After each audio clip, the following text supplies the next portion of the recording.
présent, nous allons nous occuper de savoir qui c'est qui démarre. Alors, ça pourrait paraître très simple, en fait, je vais poser des règles qui fait que ça va pas l'être très simple.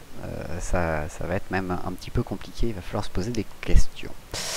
Alors, je ne sais pas si c'est les vraies règles du Morpion, mais moi j'ai décidé de ça, à savoir que lorsque il n'y a pas eu encore de partie de jouer, parce que ce que j'aimerais faire, c'est quand même pas tout faire en une manche, ce serait dommage, mais faire vraiment en plusieurs manches, et puis voir au bout d'un certain nombre de manches qui c'est qui gagne, quoi. C'est un peu l'idée, parce que Morpion, sinon c'est un peu monotone. Alors, l'idée c'est de dire, s'il n'y a pas eu encore de partie jouée, alors le joueur qui démarre, c'est quelque chose qui va être tout simplement tiré au sort. Si par contre il y a déjà eu une partie de jouée, alors c'est très simple, si le joueur 1 c'est le premier joueur à avoir démarré, ça sera au joueur 2, sera au joueur suivant, c'est-à-dire ça va être à tour de rôle. Par contre, si un des deux joueurs a gagné, ce sera obligatoirement au perdant de démarrer. Et tant que le perdant n'aura pas regagné au moins une fois, ce sera le perdant qui continuera à démarrer. Voilà l'idée. Alors, pour ça, on va avoir besoin de certaines choses. On va déjà avoir besoin d'une feuille de score, obligatoirement. Donc, je vais aller sur ma feuille 2, et je vais créer ma feuille de score. Donc, ma feuille de score va se constituer avec deux éléments. La partie... si la partie a été gagnée, je vais dire, si une partie a été gagnée, ça prendra le chiffre 1, sinon, ce sera le chiffre 0. Et puis, bien entendu, le joueur qui gagne. Si c'est le joueur 1 ou si c'est le joueur 2, tout simplement. Donc voilà ma feuille de score, très simple. Ensuite, je vais rajouter en bas, là, un certain nombre d'informations qui vont m'être utiles. La première information, ça va être tout simplement le joueur qui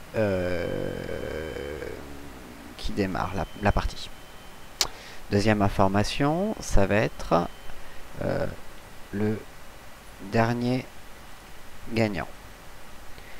Et enfin, on va faire le calcul du joueur qui commence. Voilà. Tac. Alors, j'agrandis un peu ma cellule. Donc, on va déjà essayer de voir comment on pourrait trouver le dernier gagnant. Le dernier gagnant, c'est très simple. On va le faire à l'aide d'une formule qu'on a déjà vue dans la formation Excel de niveau 2. Ça va être la formule, tout simplement, recherche V. C'est avec cette formule qu'on va trouver le dernier gagnant. Et on va se servir en fait d'un petit point très simple de la recherche V que je vais vous expliquer en même temps que je vais l'utiliser. Alors, dans la recherche V, qu'est-ce qu'on va rechercher? On va rechercher une partie qui est gagnée. Une partie qui est gagnée, je vous ai dit tout à l'heure, ça prendra le chiffre 1. Où c'est qu'on va chercher cette valeur, ce chiffre 1? On va le chercher dans la feuille de score. Plus exactement, dans la colonne A et la colonne B. La colonne A nous donnant la partie gagnée, et la colonne B nous donnant qui a gagné. Ce qui nous intéresse d'afficher ici, c'est qui a gagné, justement.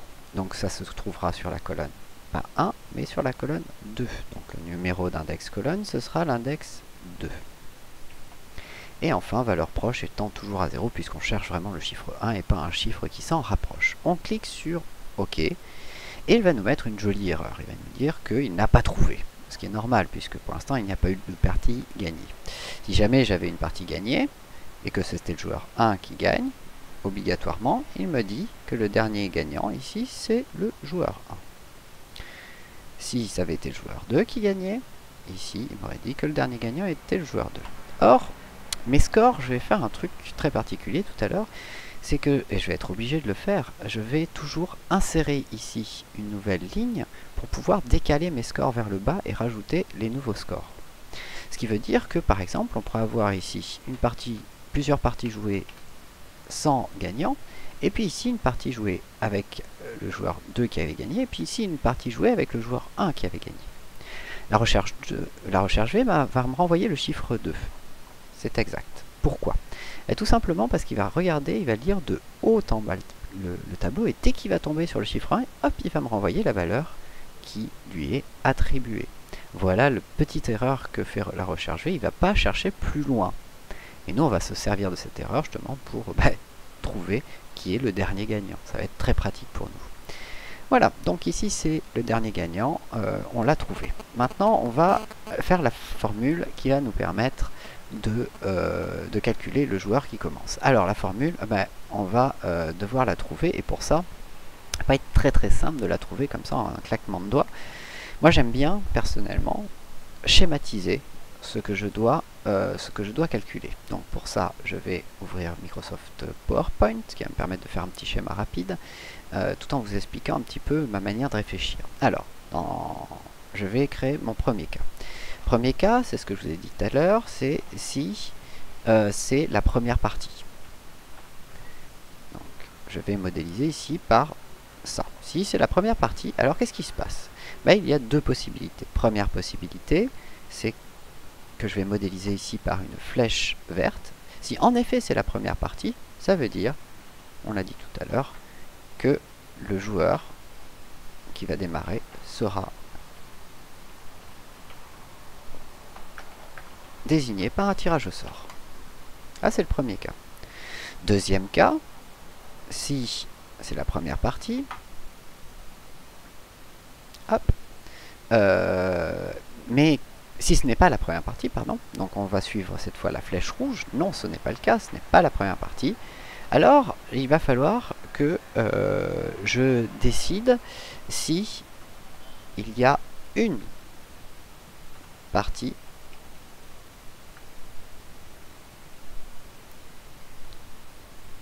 non, on va faire plutôt le contraire. S'il y a 0 partie gagnée. Donc, imaginons qu'il y ait 0 partie gagnée. Qu'est-ce qui se passe? Là, c'est très simple. S'il y a 0 partie gagnée, c'est obligatoirement au joueur suivant de démarrer. Si c'était le joueur 1 qui avait démarré, ce sera au joueur 2. Si c'était le joueur 2, ce sera le joueur 1 qui va gagner. Voilà, tout simplement. Par contre, si ce n'est pas le cas, s'il y a une partie de gagnée, qu'est-ce qui se passe? Eh bien, obligatoirement, on va regarder qui a gagné, et donc ce sera tout simplement le perdant qui va démarrer. Voilà, bon, grosso modo, grâce à ce schéma, j'ai schématisé très simplement ce qu'il va falloir que je pose dans Excel. Alors c'est parti, on va y aller progressivement, on va voir comment transformer ça en une formule. On revient dans Excel. Donc je vais lui indiquer ici, si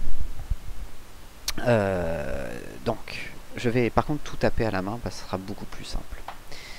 Donc je vais dire cette cellule est égale à si alors il faut déjà que je trouve si mon premier schéma c'est si la première partie, si c'est la première partie. Alors comment je peux savoir ça? Si, simple. Je vais utiliser la formule NB, tout simple. La formule NB va m'indiquer si le nombre de valeurs numériques dans une colonne. Donc là ici je vais tout simplement lui dire de me trouver ici le nombre de valeurs dans la colonne score dans cet élément là. Là il va me trouver 1, 2, 3, 4, 5 parties jouées. Okay, il ne prend pas en compte les valeurs non numériques, donc il ne prendra pas en compte partie gagnée, l'en-tête. Donc je ferme ma parenthèse et je vais lui dire si donc le nombre de parties jouées, grosso modo, est égal à 0. Ça veut dire qu'on est sur la première partie. Donc on l'a déjà vu cette formule, on va tout simplement faire un tirage au sort. Voilà, tirer au sort ici c'est créer un nombre aléatoire entre minimum 1 et maximum 2. Ça va me renvoyer soit 1, soit 2, tout simplement. Ok, donc là on a fait ça et ça. Maintenant on va s'amuser à faire si 0 partie gagnée. Donc sinon, si tout simplement, hop, on va revenir sur notre feuille ici. Si 0 partie a été jouée, comment je le sais quand 0 partie a été jouée? Je le sais tout simplement quand ici j'ai une erreur. Alors, ce que je vais faire, c'est que avant de finir ici, je vais indiquer guillemets, guillemets, et je vais fermer ma parenthèse, comme ça je vais terminer ma formule, je vais appuyer sur Entrée. Il me renvoie rien, normal, parce que là il y a eu des parties de jouer, et je vais vider ma feuille de score. Tac. Donc ici on a vu tout à l'heure que quand il trouvait rien, il m'a renvoyé une grosse erreur, ici. Eh ben, je vais... D'ailleurs, la formule commence à fonctionner. Regardez, si j'appuie sur F9 pour me refaire un recalcul, donc là j'appuie à répétition, hein, vous voyez, hop, ça me calcule aléatoirement, soit le chiffre 1, soit le chiffre 2, c'est-à-dire ça me fait un tirage au sort, ni plus ni moins. Donc ça fonctionne bien, cet élément-là, ça fonctionne parfaitement. Alors, dernier winner. Donc ça me renvoie une erreur. Ben, il va falloir lui indiquer ça.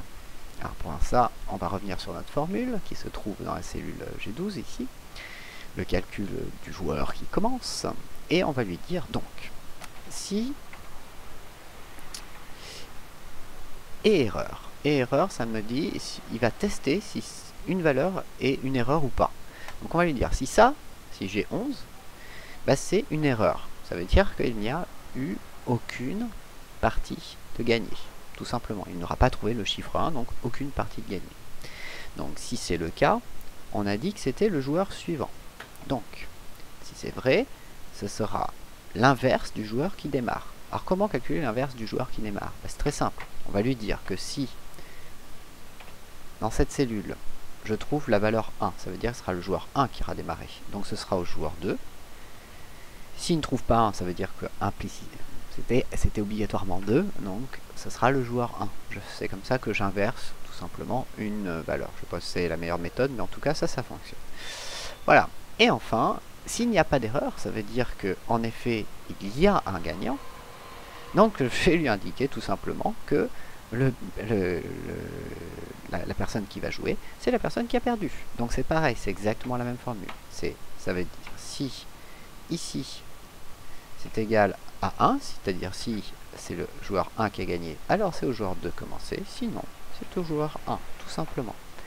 Et je ferme ma parenthèse autant de fois que nécessaire, donc là il a fallu que je la ferme 3 fois. Voilà. Alors comment je sais combien de parenthèses il faut fermer? C'est ça qui est bien dans Excel, c'est qu'ici il y a un petit repère. Quand je ferme ma parenthèse, il me dit la parenthèse ici que je suis en train de fermer, hein. Vous voyez bien, hop, il me l'a mis en gras. Voilà. C'est très pratique. Voilà, donc là cette fois j'y suis, j'ai toute ma formule qui devrait fonctionner. Je vais appuyer sur entrée et on va tester tout ça. Donc pas de partie jouée, ça me calcule un chiffre aléatoire, ça marche. Une partie jouée mais personne ne gagne, qu'est-ce qui se passe? Eh bien tout simplement, ici je vais avoir un joueur qui a démarré, je vais l'avoir enregistré le joueur qui démarre. Donc si c'est le joueur 1 qui avait démarré, ça va être au joueur 2, et si c'est au joueur 2, ça va être le joueur 1. Ça fonctionne parfaitement, fantastique. Maintenant, dernière possibilité, si une personne a gagné, donc là une partie gagnée, ça affichera 1. Si c'est le joueur 1 qui a gagné, bah donc ce sera le joueur 2 de démarrer. Si c'est le joueur 2 qui a gagné, ce sera au joueur 1 de démarrer. Donc tout fonctionne parfaitement. Je vais supprimer mes scores, j'en ai plus besoin. Hop, je vais supprimer le joueur qui démarre, j'en ai plus besoin. Et ici, j'ai maintenant le calcul du joueur qui commence, qui fonctionne. Cette formule fonctionne. Donc c'est parfait, on va pouvoir passer à la suite, à savoir comment, lorsque je clique ici, je peux mettre un petit rond ou une petite croix. Voilà. Bon, suite à la vidéo suivante.